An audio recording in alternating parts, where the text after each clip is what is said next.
best friends, his son, we were playing in a scramble at Richmond, and I was having a bad, like I just did not play very well.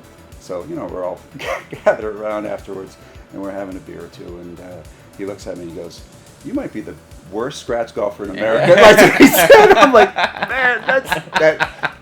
You want to twist it? You want to twist it? All right, ready? Yeah.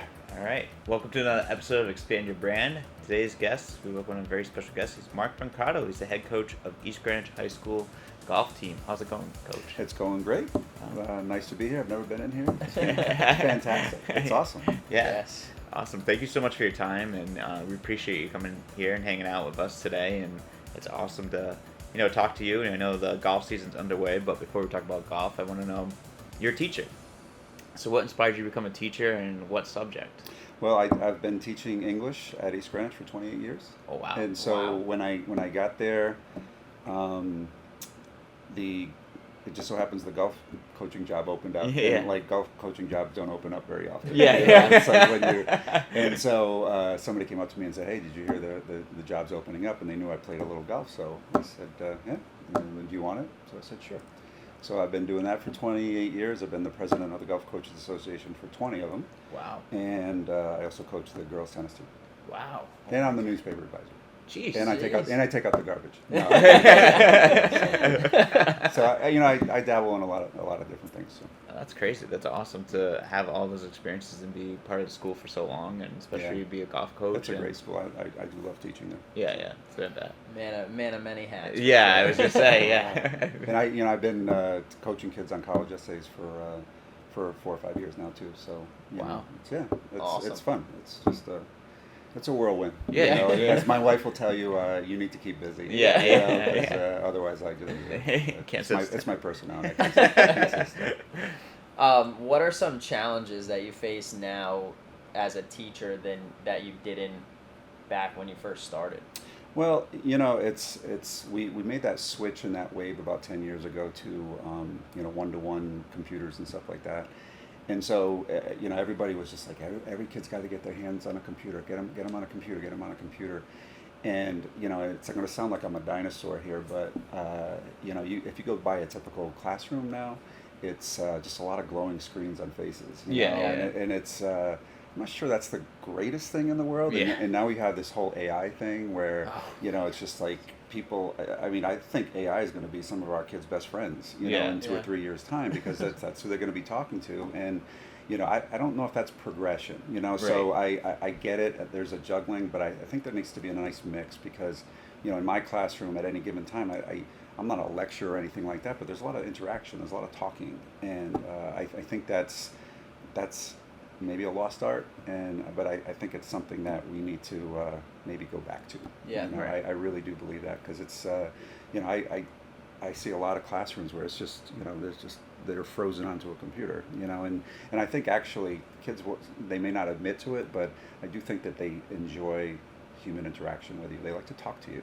It's just they're human beings. So I think that's something that's a little bit lost nowadays. So that's my challenge now is just to try to bring a little bit old school with a new school, and I'd like to try new things too. So I can imagine. Having kids sit in front of a computer screen, it's not good for social environment for when they get outside of school. I don't know I know being socially, how to socialize. I guess it's like you have to learn how to socialize in some sort of way, and I don't think being in front of a screen really helps you. Chat GPT is not going to tell you how to talk to people, and how to when you meet people or interviews and stuff like that. It's always different. You have to kind of let your personality show going forward. So that's great that you're able to get the old way in with the new way too as well. Agree. Yeah. I think COVID showed us a lot of things too with kids. Some kids thrived under it because we still see things nowadays where it's really difficult to be we've all been through high school, and you know how it's a battleground. It's like every day you put your armor on and you go and you deal with bullying and finding yourself and all that stuff. So it's not an easy thing to begin with. And then once COVID happened, you had a lot of kids that the mask was almost like a saving grace for them. It's like they like to hide behind that a little bit. Yeah. And it was a comforting thing for them. Yeah. And you can see why it would be for a lot of kids, and even to this day we have a lot of kids that like to wear their masks still, and I don't know if it's just because of fear of COVID as much as I want to hide a little bit. Yeah. You know what I mean? So it's and those are things that you have to kind of deal with, and it's like you have to empathize with all those kids too, because not everybody is open and like, hey, let's do this. So you have and that's a thing with teaching is if you have 120 kids, you have to kind of deal with 120 different personalities. So it's and I can't just simply go up to you and say, Jeff, you're wearing your mask all the time. Take it down. I need to see that face. And it's just like, no, this is comforting for me. So then you find this little happy medium where, okay, maybe we're going to take it down a little bit. Yeah. And we, it's one of those things you got to deal with. Yeah, absolutely. Yeah. How did your passion for golf begin? Funny. So going way back, so my wife, we were high school sweethearts. And so we were together 7 years before we got married, and we've been married almost 30 years now. So, and her family was a golfing family, and they used to play at the old Meadowbrook, where you just put the $5 in the envelope, and it was the honor system. And so we would go after 5 o'clock, and we would just play a little golf. But when we graduated from high school, she gave me my first set of golf clubs, and it was a set of Sam Snead Blue Ridge Specials. And they were the set that it came with the driver and the 3-wood, and all the irons and putter and bag and all that stuff. And it was, where the TJ Maxx is now, there was like, I don't know if it was like Fisher's Big Wheel or something like that. It was this, and that's where she got them. And, I became hooked on the game at that point in time. So, I started playing a little bit. And then I started caddying down at Musqueamacet Club.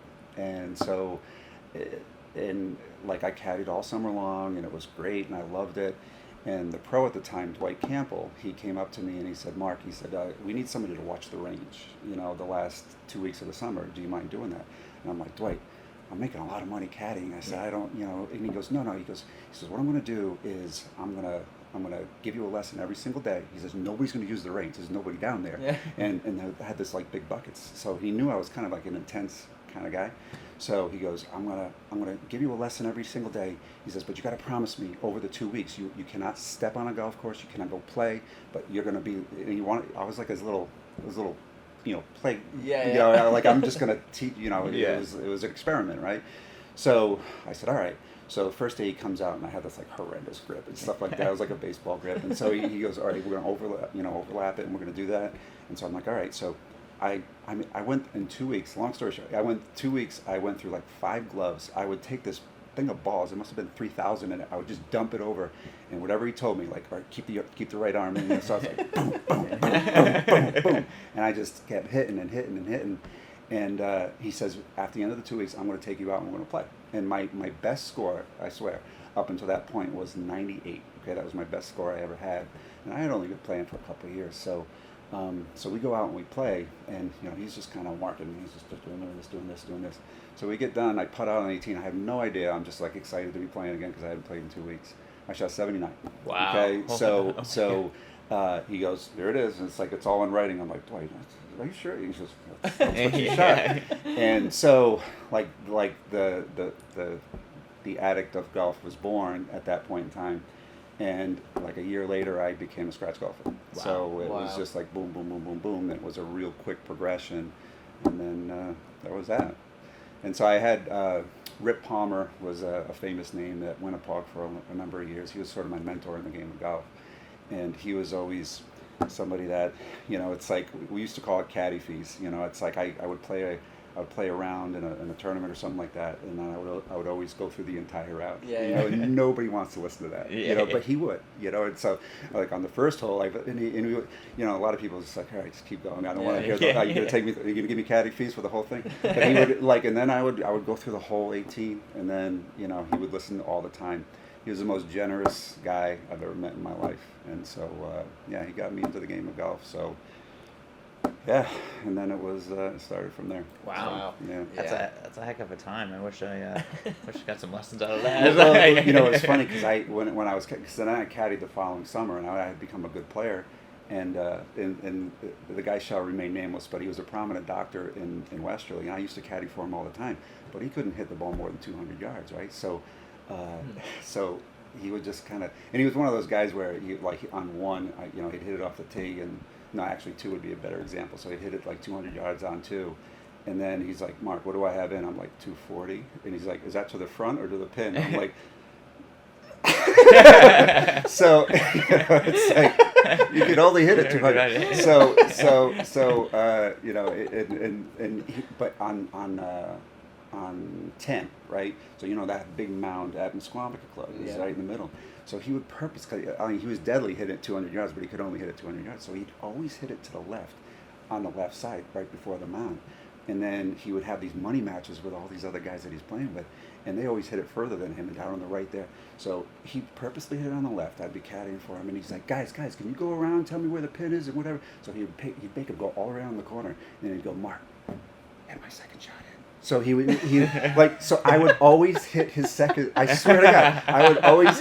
He'd be around the corner. He's like, "Is it free? Is it free?" And I would always like fly a wedge over it. I would knock it on the green and stuff like that. So I used to hit one shot at caddy all the time. It was for the doctor. That's great. That's awesome. That is awesome. That's so. I don't think those guys ever knew it was. But it was fun. Caddying is great down there. It was cool. That's great.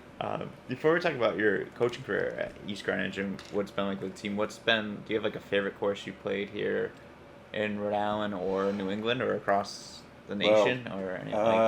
Well, I have a lot. So in Rhode Island, Shelter is definitely high on the list. Okay, mm-hmm. It's about as good as it gets. Fisher's Island is we've taken the team out there a number of times. And the pro is so good to us. Yeah. I remember I was bored in class. I had a free period or something like that, and so I'm just sitting there and I'm like, all right, I'm gonna email the pro at Fisher's Island to see if like we can get the kids out. So, and I'm an English teacher, so I was like, all right, I'm gonna try to be really persuasive here, and it was just one of those things where I'm like, I'm sure, Mr. Colvin, you get this all the time. You must get a million of these things, and please stop reading. I don't want to take up too much of your time, and I'm just like, I'm kind of pleading with him, and do you think I'm always looking for places for my kids to play and things for them to do. And do you think this would be a possibility? And so I'm sending off. I'm like, there's no way this is going to happen. So about 4 or 5 days later, he gets back to me because he's such a nice guy, and he goes, it's kind of funny. I guess the new manager of the club was from Rhode Island, and so that was a Rhode Island connection. Yeah. So he goes, it's kind of a good thing, and maybe how many were you thinking of bringing? And I was like, God, how many? This is almost happening here. Yeah. And so I said 20, 24, and he comes back and he goes, when do you think you want to come? And I was like, oh God, this is really happening. And so it ends up, he gives us a date, and we show up, and I had never met him before. So I shook his hand, and because we had this email interaction. And then I said, I thought it would be presumptuous if I showed up with my first annual Fisher's Island outing, for his shirt. And he just laughed a little bit. But, we've had a great relationship with them all the time. And it's just like, Dave Tiedemann over at Shelter. When you go there, it's like that very special pro, who, when you go there, they make you feel like $1 million. Yeah. It's like, they're doing us the greatest favor in the world, but, it's like you're doing him a favor by showing, it makes you feel like you're doing something for him. And I'm like we're playing one of the greatest courses in the world. Yeah. And it's like, and I tell the kids all the time, because I said, hey, the first year before we were about to play, I said, we're playing Fisher's Island. And of course, all the kids Google Earth it, and they're like, Coach, it's an island with just a golf course on it. That's all it is. And I said, yeah, and I said, it's ranked one of the toughest golf courses to get on in the world. Like right up with Augusta National and all this stuff. And they're like, oh my God, we're playing. So we've had some good ones there. I've got a place down in the Pinehurst area, so Pinehurst number 2 is fantastic. But I always tell everybody, when you play Pinehurst number 2, it's like a 4.5 hour toothache. It's hard, because it's one of those things where it's not difficult driving off the tee, but there's like this table is where you got to land it, and if you don't, it's just going to trickle off and go down. So, I've got great courses out in Arizona. I've played Quintaro, which is wonderful out there. But those are the big ones. You know, I've had a million. But That's yeah, awesome. it's a lot. That's so. great though. That Fisher Island one is a really cool story too. Yeah, How you guys get involved with them. Oh yeah. It's fun. I definitely enjoyed. I know that. Yeah. Thanks for the invite. For Well, yeah, and it's funny because it's like I think the first time I ever met you, Austin. I mean, your reputation preceded you with the basketball and all that. I knew about you, but I think we were at Shelter, and I think you just jumped on like the 10th hole or something like that, and fired one off, and because we were going to play the back nine that day, and I think you went out in front of us, and you just like destroyed it, bombed it down the middle, and I was like, Gary, who the hell is that? You know, and he's like, oh, that's Austin Silly. And I said, oh, that's him. Okay, you know, and so I got another like funny story because it reminds me of the 10th hole. I had a kid who all the time, his name was Ian, right? So he would always take practice swings with his driver on the first tee, and he would always like just clip the grass, you know, and he would do that all the time. And I was like, Ian, don't take any divots with your driver when you're doing it. So we get out, like we're playing Shelter Harbor, right? And so we just got our first group is getting ready to go off, and Ian's going to be in that first group.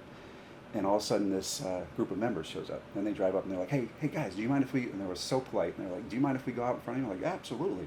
And so I specifically went up to Ian, and I said, "Ian, I said there's a group of members here. Don't take any practice swings, and certainly don't put because it's like pristine. It's like a carpet, right?" And so he's like, "Okay, good." So I'm talking to Gary, right? And also my head's this way, and the members are about to tee off, right? And they're just putting their tees in the ground, and I hear this. And I hear a divot.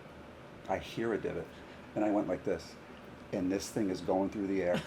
And it hits one of the members in the back of his leg. And it's like, it was a little like a muddy day, you know? And it's like, and he just got mud all over back. And I'm going, oh my God. I'm like, I'm so sorry. I'm like, Ian, look, I'm so sorry. Ian, you know? And I'm just doing all this stuff. And I just, and I said, Gary, I said, I don't think we're ever coming back here, Gary. I don't think we're ever coming back. And he's like, Coach, I'm sorry. You told me not to do that. Oh my God. I mean, if I could have crawled, I could have crawled in his divot. It was but I was like, oh my God, Ian, don't do that. But you know, kids, kids. It's like one of those things you just, all right. Yeah. That's hilarious. That's an amazing story, though. What is the most rewarding aspect of being a high school golf coach? The most rewarding is definitely like coaching is cool because you get to see kids in a different atmosphere. You know, they're different. You know, teaching is one thing, coaching is another. I always say in both tennis and golf, you know, I teach the two sports that I don't have to make like a judgment on your skills. You know, it's like if you're coaching basketball, I need to know or I need to decide whether you score 20 a game or 8. Who's going to be more valuable to me? Golf is pretty easy. Like, hey, what'd you shoot? 40 plays and 42 doesn't. You know, and it's the same thing with tennis. You go head to head. Did you beat her? Okay, you're higher on the ladder type of thing. So that's the easy part. It's the psychological part that I think, you know, any good coach is going to make a player, you know, no matter where their ability is. Let's say they're 7 on a talent scale out of 10. You try to make them feel like they're 9s or 10s. You know, and it's just like you try to make them like feel like they're better than they actually are. Mm-hmm. You know, and you always try to, you know, push that envelope and raise that bar. So I think that's the most rewarding aspect of golf is that you get kids like for example, this present team that I have, just a super group. You know, they're just a great group of kids. And, you know, I try to like just plop little things in there. It's like the psychology of coaching has always been fascinating to me in a lot of different ways. So I told them, you know, you're always going to be nervous. You know what I mean? There's no way you can deny being nervous. But when I was playing tournament golf way back when I was playing on a Winnipeg, you know, I'd go from, I'd go to Pawtucket Country Club, you know, and it's like there's a big difference between Winnipeg and Pawtucket. You know, and it's not disparaging Winnipeg, but you know, it's not as pristine and clear. And I always used to love tournament golf because I would knock it to 10 feet on the first hole, and I would put, you know, I'd line my putt up, and my heart's going a million miles an hour, but I would be like, I could see every blade of grass. You know what I mean? And I allowed my nervousness to to like, it intensified my focus. And Yeah. I always thought that was the greatest feeling in the world. And like, that was a really cool thing. So I told my players, I said, I used to write on my glove, enjoy the challenge, you know, and because, like, let's say you short-side yourself on a shot over a bunker, and now you got to hit this flop shot, and it's going to be this amazing thing.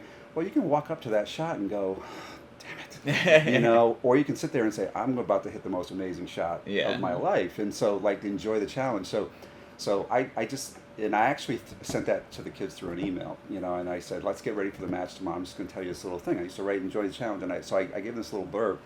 And like 3 out of the kids came up to me on the first tee, and they showed me their glove, and they wrote "Enjoy the challenge." Yeah, on it. that's- So it's that's like awesome. That's so like cool. a little thing. And I told them, I said, I still remember a flop shot I hit on the 11th hole at Pawtucket when I short-sided myself, and I was walking up there, and I knocked it to like this close. Like, that was 30 years ago, and I still remember shots like that. They stand out in your head. And it, you know, it's Tiger Woods, when he was, you know, he missed all that time with various things. And so he said the thing he missed the most about tournament golf was being so nervous on the first tee that he couldn't spit.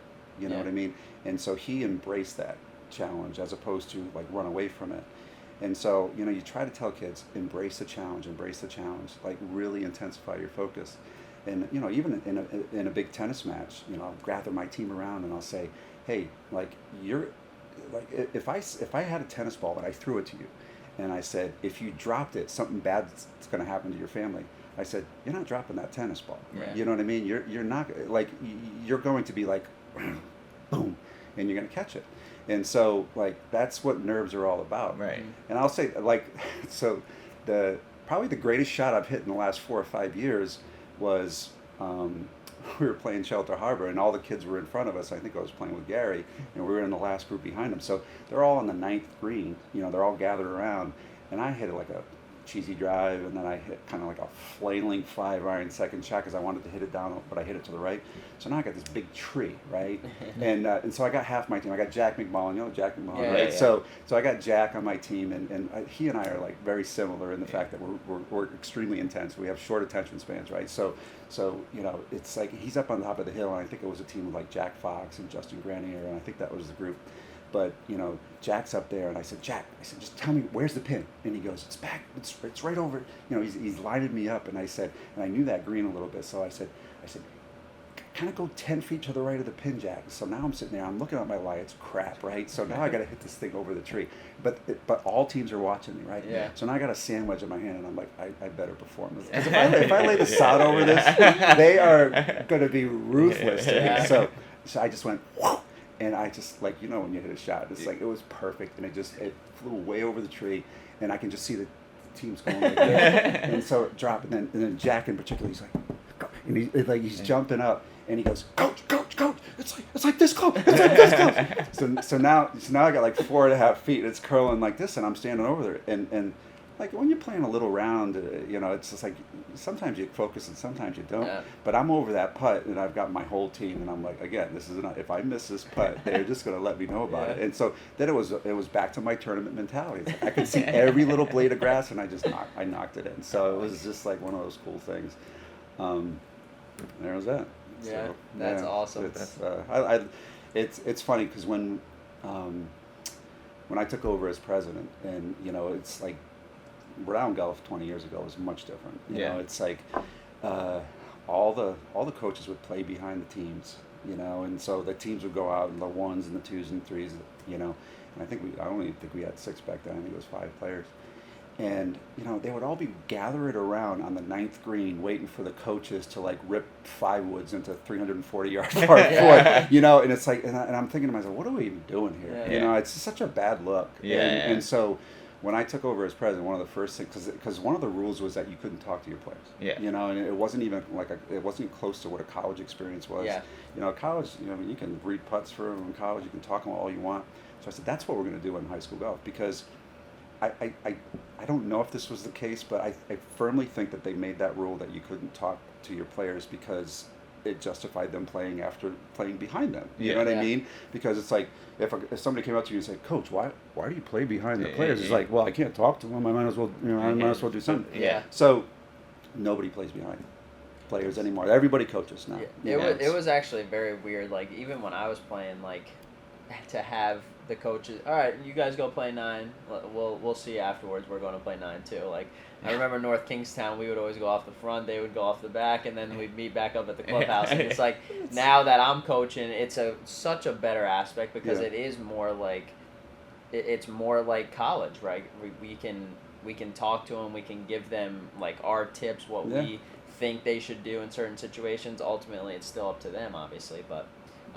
It definitely is much better. Yeah, that's an interesting aspect. Well, we had some coaches that would drop their team off at the state championship and go play 18 at another course and then come back and like, hey, did we win? Did we win? Yeah. You know, I mean, it was like, what are we doing here? It's like, so over the years, so weird. We started different things, and I'm pretty proud of what we've done with the state championship and. Cam Quinn, who's he's the coach at West Warwick. I mean, he's really the straw that stirs the drink, so to speak. He's kind of brought everything technologically into play, and so I don't know if your last few years, Austin, and how much electronically we had progressed to that point, but we've got a new program now where it's just like. Hey, exactly. Like parents can figure out what their kids are shooting. And stuff that's like awesome. That. That's really cool. It's come a long way, and we've got a lot to be proud of. So that's awesome. It's great to see. I think the game of golf in Rhode Island, just in the high school aspect, kind of grow and change the ways. The coaching thing's always interesting because I remember playing and coaches would just you just like kind of like all right. It's like you're more concerned of making your 5-footer for 46, than what your team shot. It's like come on. Cracks me up. Well, you talked about that shot. I want to know what's in your bag. What are you playing? Like what kind of clubs do you use? I've got the strangest bag you'll ever see in your life. And you know what? I am not great with my equipment. I know it's an Odyssey putter. I don't really know what you know what I mean. It's just one of those things where I like my brain doesn't operate that way. Yeah. But I've got the new Mizuno Tour irons, but I only have the 7 through pitch, and then I've got an old Mizuno, like it's a 5 iron, but I don't really know what the brand like the type of Mizuno. And then I've got a different 6 iron. I've got a Callaway Maverick driver. It's an eclectic. Bag. So whatever works. I'm sponsored by a lot of different companies, but I am just like I know players that just know their equipment to the like I know 7 iron. I take it and I hit it, but Well, I mean, we can just go out, tee it up, and shoot 69. That's what. It doesn't matter. Right? Well, so it's funny. I played Fenner Hill yesterday and shot 74. I think I found the club face 3 times. It's like because it's I don't know. I scrape it around, and I got the course record at Meadowbrook at 65, and that was like 3 or 4 years ago. Wow. But I mean, I could hit some shots where you would sit there and say, "You shot the course right." You know what I mean? Bad. So one of my best friends, his son, we were playing in a scramble at Richmond, and I was having a bad. Like I just did not play very well. So we're all gathered around afterwards, and we're having a beer or two, and he looks at me and he goes, "You might be the worst scratch golfer in America." That's what he said. I'm like, man, that's that. You want to twist it? You want to twist it? Like, because I've like, I'm 53 now, and like I've got pinched nerve issues in my neck and stuff. Like, so I'm sure your audience doesn't want to hear my maladies, but I can go, like I have a driving net in my backyard, and I'm obsessive about like hitting. And after about 100 balls, like I can warm up. Now my swing is deep and long and stuff like that, and I can get into my shoulder and I can get in a position that I want to get into, but I can't do that in a round of golf. Like my swing is so it's like I see it on tape. Like my buddy sometimes sends me a tip. I'm like, don't you ever send me a swing of my tape, my swing again, a tape of my swing again. And so, it's like it just you dance with who you brought, it's like whatever you got that day, you just try to do the best you can. Yeah. So I think it might be. Sometimes I feel like it's better to just go out, hit it, and chase it.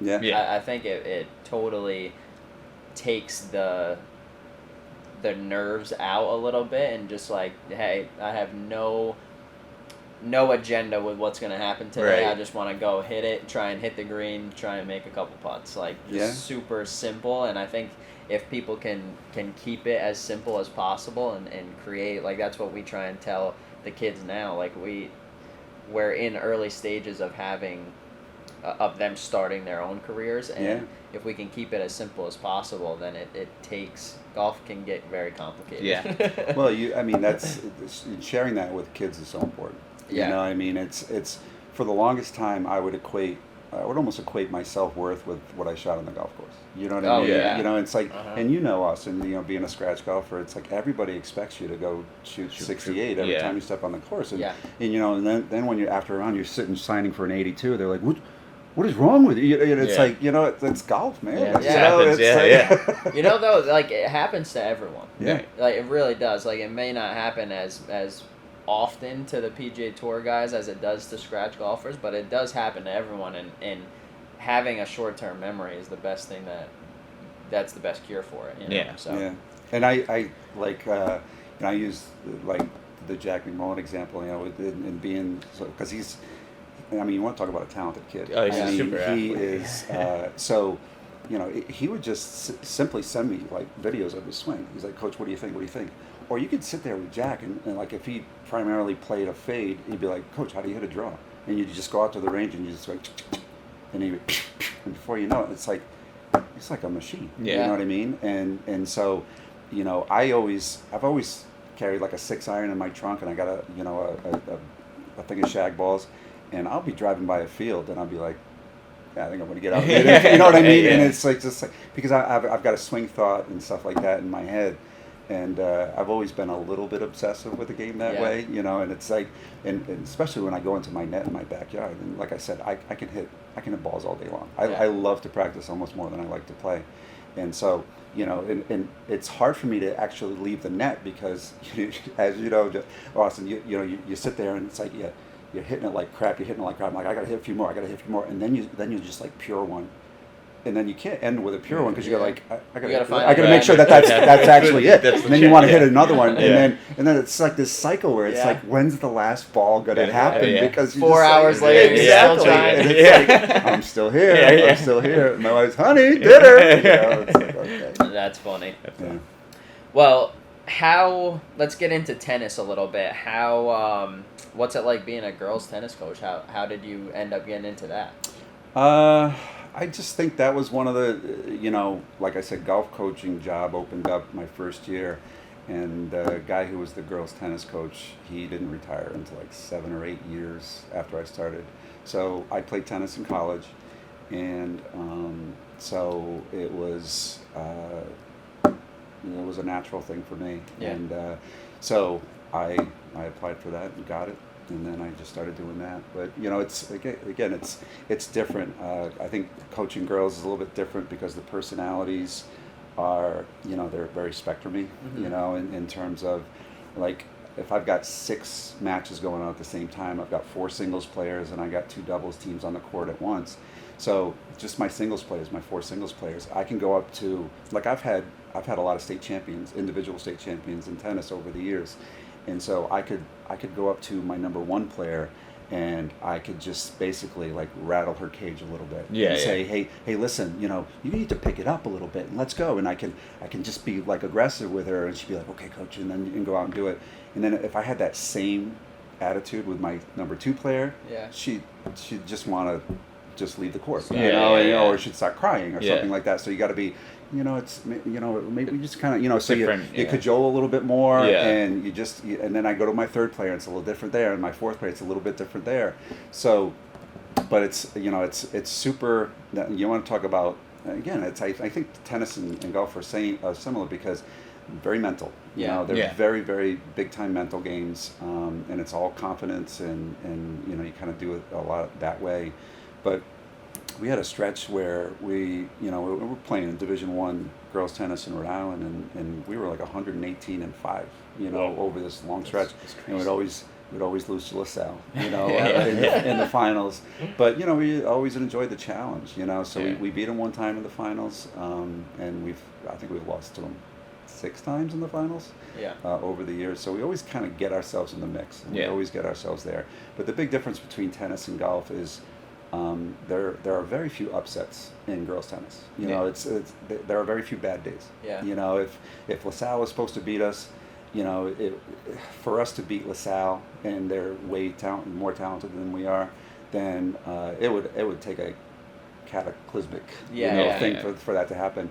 But golf's different, as you know, like we said, we can go shoot 72, we can shoot 82, and 82 will be rare, but it happens. And so, my kids this year LaSalle is probably the favorite, they've got Max and they've got, Olivia, and they've got a real talented team. And Moses Brown looks like they're shooting good numbers as well. But we're part of that mix, and my kids, and I don't even have to tell them, this is such an unbelievable team. Ryan Marc Antonio is my number 1 player, and he's like a coach on the floor, and I've got Brendan Fox is my number 2, and they complement each other so well. Their personalities are very different, and so you hear these kids love each other. They really do, and they root for each other. And they're all talking about, state championships and stuff like that. And I don't think they're intimidated, and they're not going to be afraid of the moment, and it's just one of those things where, and, it's funny because in coaching, getting back to the psychology of coaching, I always say it's not about the message, it's about who's receiving the message, Right, So you look at somebody like Bill Belichick, right? His big thing is like, do your job. Mm-hmm. So do you think his players are actually sitting there going, hey, what is that thing that Bill told us to say? Oh, do your job. So then they go out and perform. It's like, you can throw every cliche, like you've played sports your whole life, you played sports, and it's like, hey, Austin, take one shot at a time. One shot. And like as a golfer, do you sit on the first tee and go, you mean I can't hit my drive and my approach at the same time? I got to take one shot. God, and so it's not the message. It's like, you go out and shoot 68, and Eric Roop for the Providence Journal is going to interview you and say, yeah, coach told me one shot at a time. I never really thought about that. It's like, again, it's not even the message. It's just about how are you going to receive it. So I could give you the greatest message in the world, but if you're going to crumble under the pressure or something like that, it's not that I did a bad job coaching. And conversely, I could give you like the stupidest message in the world, but you're an unbelievable athlete, and no matter what I give you, you're going to take the most out of it, and you're just going to perform. So I think it's a combination of both. I think sometimes coaches get too much credit. I think sometimes players get too much blame. It's just I don't know. It's always a cat and mouse. It is big time. It is. Well, it's a good aspect to have the mentality to like be able to understand and like get that philosophy to the kids, and depending on your coaching and personalities and everything like that. Because personalities differ. I know when I coached, I had to deal with all different kinds of like personalities. And you're like, I don't know, like this kid doesn't want to be yelled at, but this kid wants to be yelled at, and you just kind of have to handle it in certain ways, and don't want to rattle someone's cage because they're out for like the rest of the game. You're like, oh boy, what do I do? True. And we've lost by one shot, like 3 times. The state championship by one shot 3 times in the last 5 years. And so, and we were leading going into the second day one time, and then you gather your team before, at the end of the first day, knowing that you have this like pretty decent lead going into the second day. And, again, I think if you try to do too much as a coach at that point in time, you're almost bringing attention to the magnitude of the moment. Right. But if you don't say anything, it's like, hey, is coach going to say anything to us right now? Are we on our own? So it's, again, cat and mouse. It's a juggling game. And how are you going to go do it? I remember I had a kid, so this is like my 5th or 6th year, and this is when the state championship was played at North Kingstown, and he ended up being, like, he was leading it going into the second day of this individual championship, but he was such a good player, but he was a transfer from New Orleans, right? So, being a teacher in the building, you get kids come up to you all the time in the middle of the year. So I happened to be on lunch duty. and he comes up to me, and he was just like kind of a short, kind of a heavy set kid, you know, and he comes up to me, and he had this like, I won't do a southern accent, but you know, he's like, you the golf coach? And I said, yeah. And he goes, I'm a pretty good player. And you know, you hear this all the time, you know, and it's like, all right, we'll define good player. And then, well, what do you shoot? Oh, low 70s. And I was like, for 18? And he was like, yep. I said, all right, well, tryouts are going to be April 1st. And, you know, he goes, I'll be there. So so we show up at Potawatomi, right? And, you know, here, he honestly, like, there's a big hill that down to Potawatomi to the putting green. And he's got his bag over his shoulder. He's got a box of McDonald's, you know, with him. And he's got a shake, you know, he's getting ready for golf, you know. And he's like, I'm like, this is a kid that's going to shoot low 70s. So I said, I'm gonna put him on the spot. So I said, hey, I think his name was Andy. So it was a long time ago. So I go, Andy, let's go down the range. He goes, all right, coach. So we get in the car. I drive him down the range, and because I want to see what he can do, right? And so, but I'm thinking, like, I'm going to call his bluff, you know, because there's no way this kid shoots like low 70s. So he goes, what do you want me to hit, coach? So I look in his bag, right? He's got this 2-iron, but it's not like a ping 2-iron. It's like a Hogan Apex 2-iron. It's like, it's so small and thin. And I'm like, I don't even want him to warm up. I said, just grab your 2-iron. And he's like, all right. So I take a ball, and I put it like on the barest lie you'll ever see in your life. I'm like, just hit a few. He takes this thing back, and this ball takes, I'm like, oh my God. And I'm like, hit another one. And he's just like drilling these things out there. I'm like, you're the real deal. And so he gets into like the second day, and he ends up losing by 1, you know, in the overall championship and stuff like that. But it was the same thing, like you know, because I had never had an individual player in that position before. Yeah. So I'm sitting there as a coach. I'm like, all right, I don't want to overcoach him. I don't want to undercoach him. So, you know, and you always think about that one shot. Like, what could I have said a little bit differently? Right. You know, we had one player a few years ago, because we lost to Hendricken by 1 shot, and I just remember they added up all the scores, and there it was, 1 shot. We lost by 1 shot, and I look at him, and he's over, you know, he's at a table like this, and that's when the coaching really comes into play, because he's like disconsolate, you know. And I went up to him and I said, hey Jack, you know, come on, you know. And he goes, Coach, I missed a putt like this on 17. I missed a putt like this. And he goes, and he points up at the board. He's like, 1 shot. I had this. Then I said, Jack, it's 2 rounds of tournament play. We've got 6 players. I said, everybody missed a putt like that. I assure you. Yeah. I said, everybody had a duffed shot. Everybody had, you know, they snapped one out on 5. You know, I mean, it's like you could play that game all day long. Yeah. And it's never about the one single shot. It's about the whole big picture. Yeah. Yeah. You know, so it is so true. Yeah. I think the last 4 years I've lost by 1 shot, and I've missed a 3-footer in each round, in each tournament.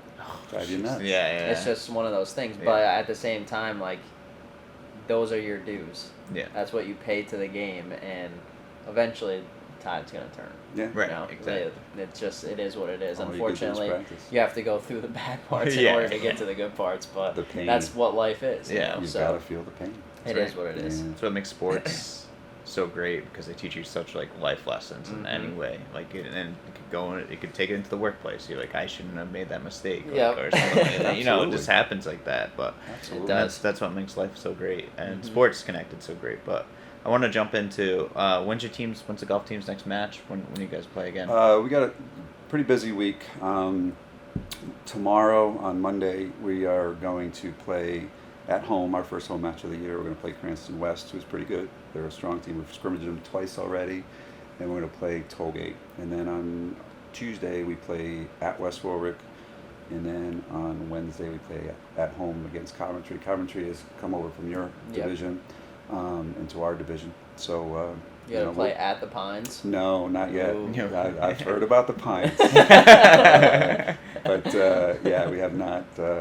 We at the end of the season we travel to the Pines. Gotcha. So, all right. That's a treat. Yeah, that's great. Well, that's all the questions we have about you Coach. If you want to stick around, we're gonna talk some sports next, just to catch Love up. to. Yeah. Love to. So we'll cut a word from our sponsor along with the cigar of the week, and then we'll jump into sports this week. So.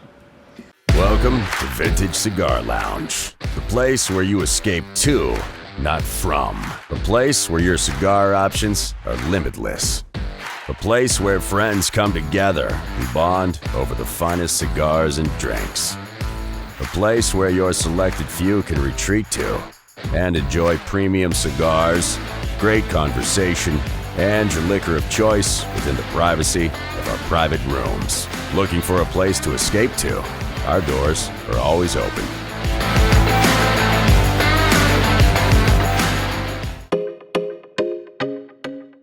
Hey guys, this week's Golf Cigar of the Week is the Perdomo 20th Anniversary Connecticut. It's a great cigar, it's mild to medium. Great thing about it is you can grab a few, smoke them all day long, and have no problem. Catch you next week. All right, we're back from a word from our sponsor. Thanks again, Vintage, for sponsoring us and giving us the cigar of the week. Definitely helping us expand our brand. I forgot to ask, Austin, what are you smoking today as well? I have an Acid 20 again. Trying it out. It's a little square. It's a little different version, but it's good. Yeah, nice. I got the Drew Estate, the Herrera Estella, which is the Drew Estate Vintage exclusive. It's good. It's really good cigar. So I know we got switched it up. Yeah, switched it up a little bit, and they smell great too. Yeah, They really do. Yeah, they're good cigars. I mean, yeah, I'm starting to learn a lot about cigars. I think the only thing I don't know is like the notes and the taste. It's not like wine. Well, it's funny because my friends they call me the king of the leisure sports, right? So I'm good at golf and like lawn jarts and billiards and stuff like that. So and I don't smoke many cigars, but you know I was on the golf course one time and my buddy goes, hey, try this. So I'm like, all right. So again, not being a big time cigar smoker, he looks over and I'm smoking the cigar. And he looks at me, he goes, are you blowing smoke rings? And I said, and I'm just blowing these unbelievable smoke rings, right? And he goes, you really are the king of the leisure sports. He goes, all right. How do you know how to do that? I'm like, that's awesome. Whatever. Like these things are just going like that's this. Great. Like, you don't even smoke cigars. Oh my god, that's awesome. All right, let's jump into it. We'll start with the golf first. We got the Mexico Open going on as we speak right now. Tony Finau is leading with 19 under, followed by Rahm is 17 under. I think Rahm jumped up 10 spots yesterday compared to going into today. Yeah, 61. Yeah, so it's playing really well. And Bahati is also 17 under. So what do you guys think about the Mexico Open? Have you been watching? Have you been able to get a chance to check it out? Yeah, I'm a golf junkie. So and from what I understand, the three of those guys they were playing in threesomes today too. Yeah. So and I think they also played a practice round together. Oh, really? From what I understand. So it should be fun to watch. So you got these two world-renowned studs, and then you got a up and coming. Yeah. So it's kind of a cool thing to watch. Yeah, I think it's gonna be awesome. Rahm and Finau's swings are probably two of my favorites on tour. So I love watching them just get it so short and just rip at it. So don't bring it back any further than this. So it's and Rahm's built like a wagon, and Finau's a little more slim variety, but their speed is. They rip at it, I know. So it should be good. I'm definitely gonna be a couch potato and watching it. Definitely on the back nine today. It's a good day to watch it too. I mean, it's rainy, and I mean, Rahm's been playing really good golf though. He's been so consistent with his play, and it's nice to see Finau back up and like a leaderboard and coming back. It seems like he took. I don't know what it was. Kind of like fell off a little bit, but now he's coming back to his own. Yeah, the last year he. When he won in Memphis last year, and then they were saying that the field wasn't strong, blah blah blah, and then he won the next weekend, and it wasn't still strong. But if he could get a win today, I mean, is it a World Golf Championship or no? But it's a good field. Yeah, stronger and field. Like Finau, I think the only thing is his putting. His putting is not nearly as strong as Rahm. So, it's weird because if you look at the way he, like from a golf coach's perspective, I mean, he's got like kind of like the toes off the ground a little bit. It's not like a real flat. It's I don't know. I don't know if that's. You wouldn't like teach to give. him. I wouldn't teach him how to do that. Yeah. But again, he's Tony. Like you look at me, he's like, you can tell me what to do. Yeah. Rhode Island High School golf coach. And Rahm is just. You always like to see a putter really flat on the ground. It's just like that's kind of the way it's supposed to be. Yeah. So it should be a good matchup today going into that final round. We have Bruins Game 7 tonight. It's Sunday, so we're filming this on Sunday. So to let everyone know. So Yep. they're going into. We're going into Game 7, so Bruins are the number 1 seed. They set all these records in the regular season, and it's Game 7. I'll be there. Yeah, you'll be there. Yeah, So one of my best friends, he got 4 tickets yesterday. So he's like, hey, you want to bring your wife? And I'll go with my wife. And so yeah, we're looking forward to doing that. And I mean, what's better than a atmosphere of a Game 7 hockey? You know, Yeah. it doesn't At the matter if it's the Garden. first round or Yeah. any round. You know, Yeah. it's going to be electric. The Garden. The guy. Yeah. Yeah. I love playoff hockey because it's so physical and so much fun to watch, and the crowds are nuts as always. So I can only I had yet to go to an actual live hockey event though, like an actual Boston Bruins game. That's the one thing I've always said, you know, I would almost rather watch football at home, Yeah. baseball at home. You know, hockey is one of those sports where it's different. Yeah. because It's an it's the. I mean, to see what they do on skates. I mean, ice is slippery. Yeah. Yeah. But you know, and it's just they're huge. You know, Yeah. and Yeah. I mean, if you remember, you know, Sedano. I mean, Yeah. he's like 6'7". I mean, whatever the heck he was. Yeah. And on skates, he's like 12 feet tall. Yeah. So to just watch them and just like the movement of the puck and stuff like that, it's crazy. It's an insane sport. Yeah. It is, It really is. It's gonna be awesome. Well, you're gonna have a lot of fun tonight, so hopefully Hopefully a W. Yeah, the hopefully outcome they is pull it out, yep. the outcome is what you want it to Yeah. be.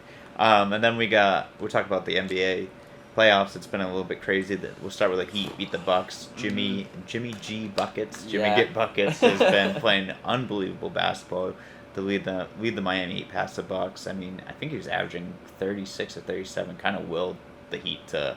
He scored what, 54?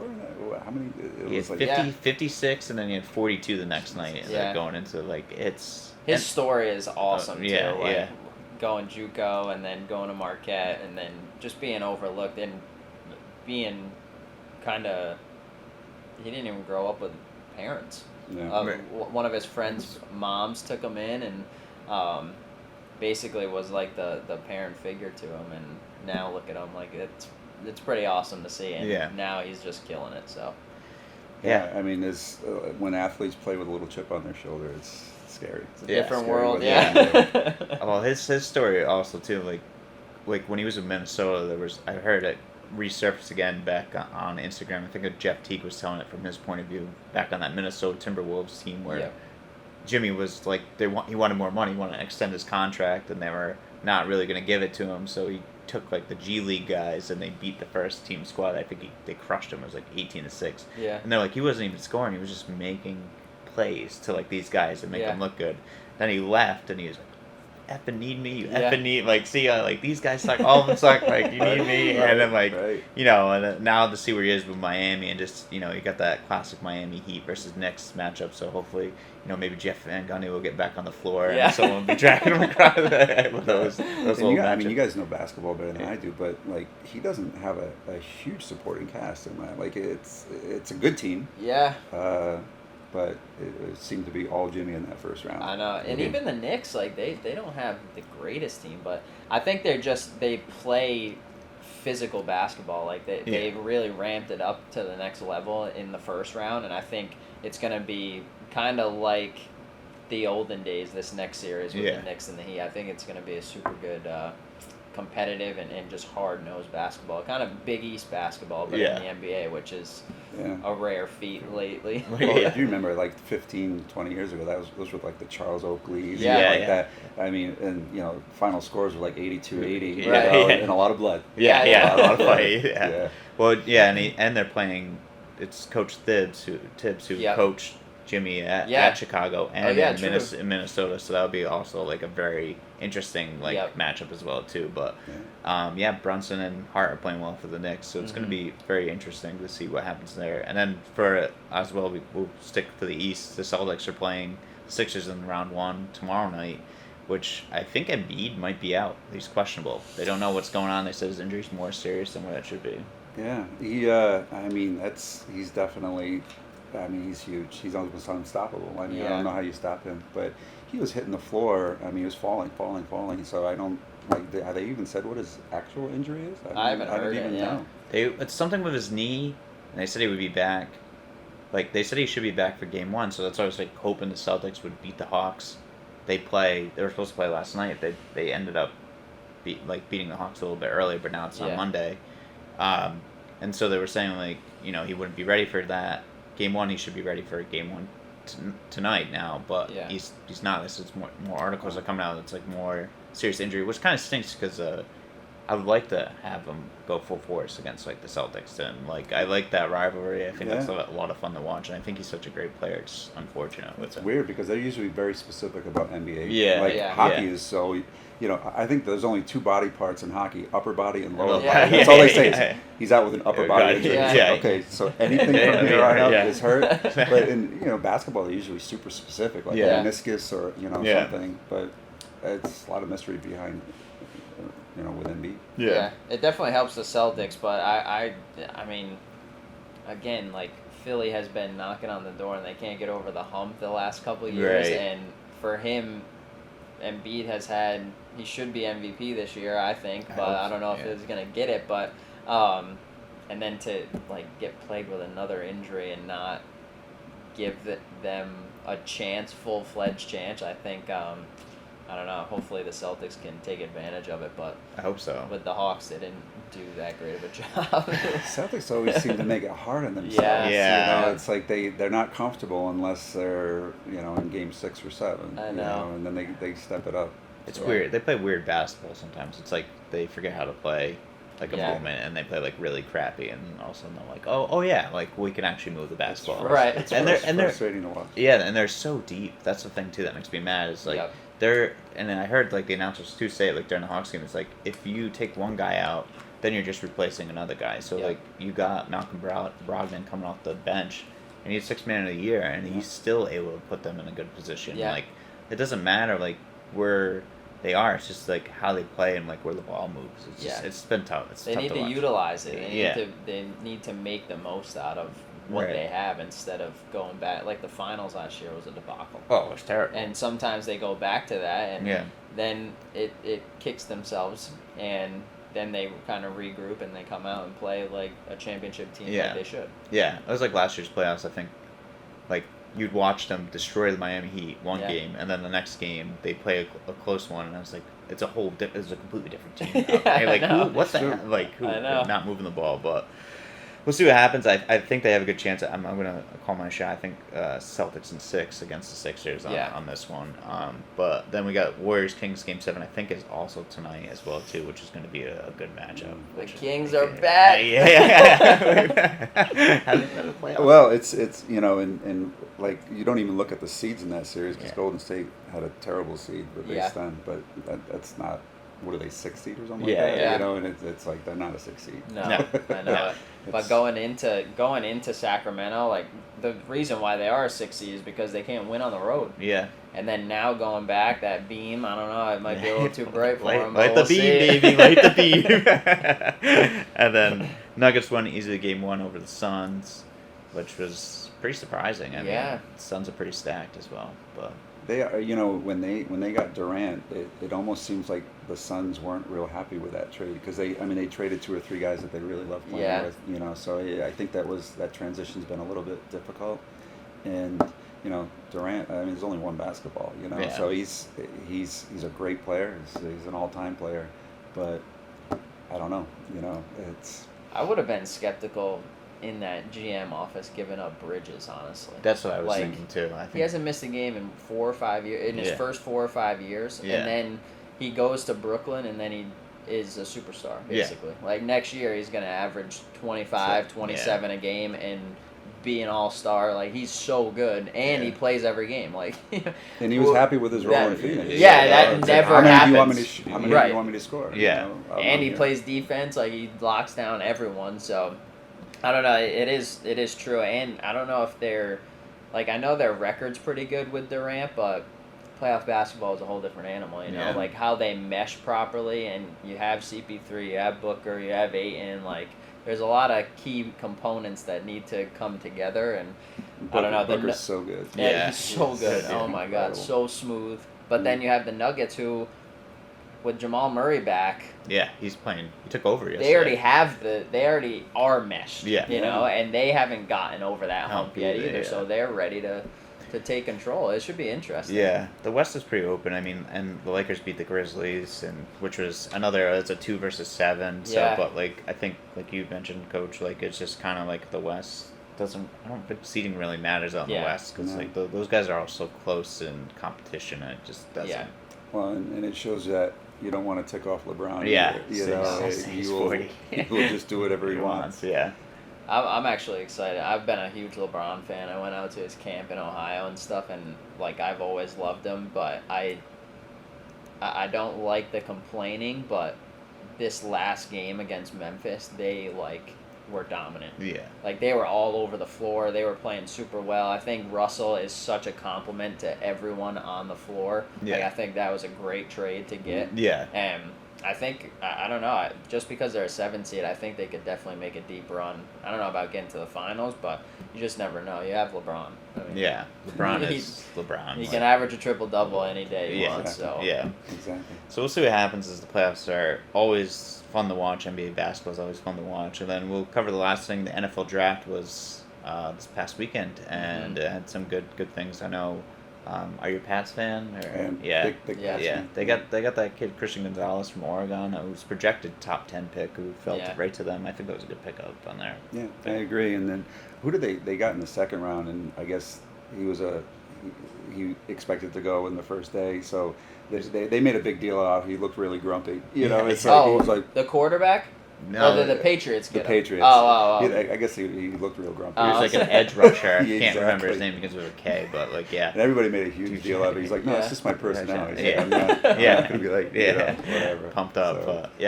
But you know, it's Bill. I mean, the joke with Bill is, he's gonna trade that 4th rounder for like 17 6th rounders. Because he's gonna find those diamonds in the rough and all that stuff. He'll find somebody who can long snap and kick it at the same time. That's how talented and versatile he wants his players to be. I know Hike it and kick it. I know it. But that's basically it for the sports news and everything that's happening. Coach, thank you so much for joining us today. I enjoyed it. Appreciate it. Yeah, it was a lot of fun. Yeah, we'll have to have you back on. Maybe we'll have to get you and Coach K back on. Maybe do like a coaches round table. I'd love have it. some fun with that. Maybe do like a 3-hole match with you. And Coach K. Yeah. You might have to give him a couple it. shots. I'll take it. I'll warm up for that. Yeah, that'd be fun. That one. But thank you so much for joining today. Yeah, thank you. Thanks, guys. Yeah.